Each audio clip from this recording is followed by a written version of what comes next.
Hello everyone, welcome back to another Visual 3D tutorial on the HasMotion YouTube channel.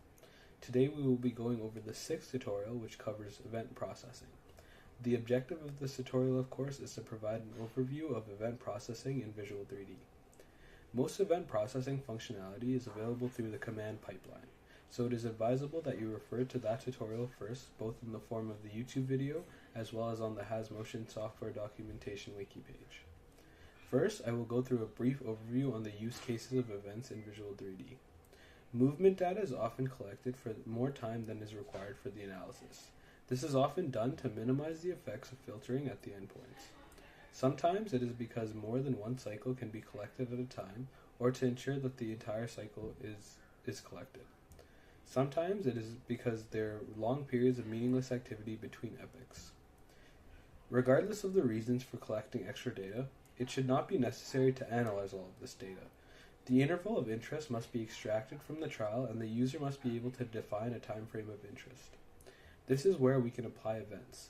Most often, the region of interest is defined by specific events, such as a heel strike or a toe off. This can be accomplished by editing the data file or by entering the start and end frame. This process is extremely tedious and in many circumstances can be automated. To wrap up, an event in Visual 3D is essentially a notable occurrence that corresponds to a specific moment in a motion capture frame, marking a particular point in the movement. Key events for gait analysis, like heel strike or toe off, as mentioned before, are now so standardized that Visual 3D can automatically detect them and label them. For other types of analysis, you have the flexibility to define custom events either manually by double-clicking significant points on any graph, or computationally. So I will go through this tutorial and you can learn how to do so. It has a name called the event label, making users able to refer to it in other contexts. For example, you can conduct analyses and create reports which are constrained to the interval between two chosen events. In Visual 3D, it is perfectly okay to have multiple occurrences of a given event, such as two separate occurrences of a right heel strike and toe off, detected by separate force platforms in a single movement trial. Events appear on all signal graphs as short vertical line markers. Positioning the mouse pointer over an event marker without clicking displays the event label and other details. You can see this in the following illustration. We can move on to opening the file used from tutorial 2 to 4, which can also be downloaded on the tutorial wiki page if you haven't completed these yet. We can load in this file by clicking the Open File button on the toolbar in an empty workspace in the Visual 3D application. As you can see, I have loaded in these files already. Once loaded in, we can then navigate to the Signals and Events Processing tab to visualize the animation of the model based on the movement data and the model that was applied to it. So as you can see, we see the model here, and I can play with the animation by using the VCR controls on the bottom left. So as we can see, the model is walking through the motion capture area over two force platforms. Then we can look at the data tree and open the force folder as well as the original folder, and then right click on FP1, and in this drop down menu we can select the option for graph X, Y, and Z, and then select new graph.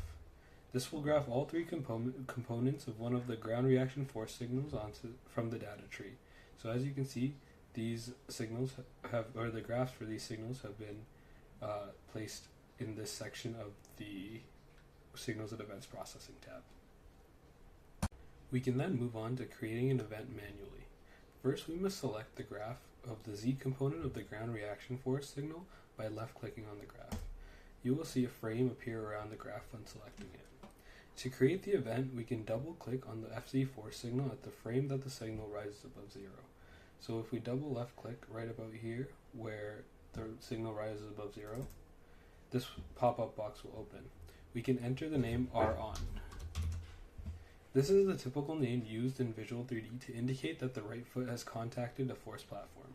In principle, the event can be assigned any name, but when Visual 3D computes heel strike and toe off automatically, the events are labeled on and off.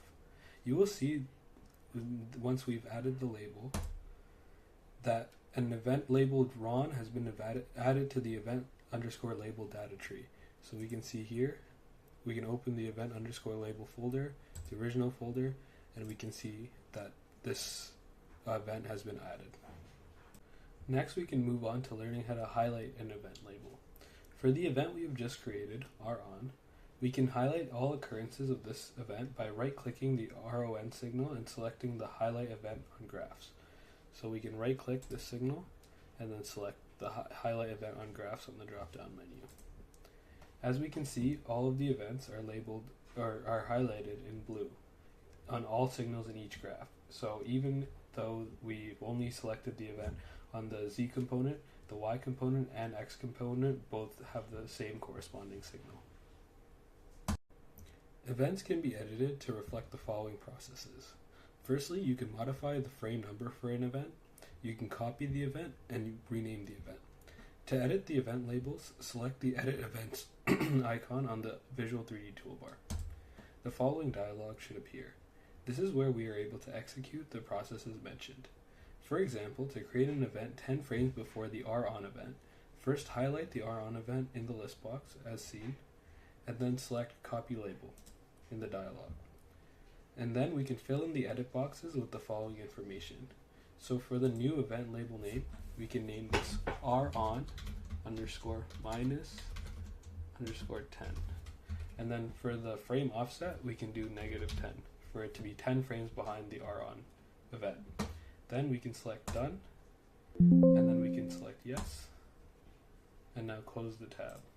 We can see by these little purple lines that this event, RON -10, 10 frames behind the RON event, has been created.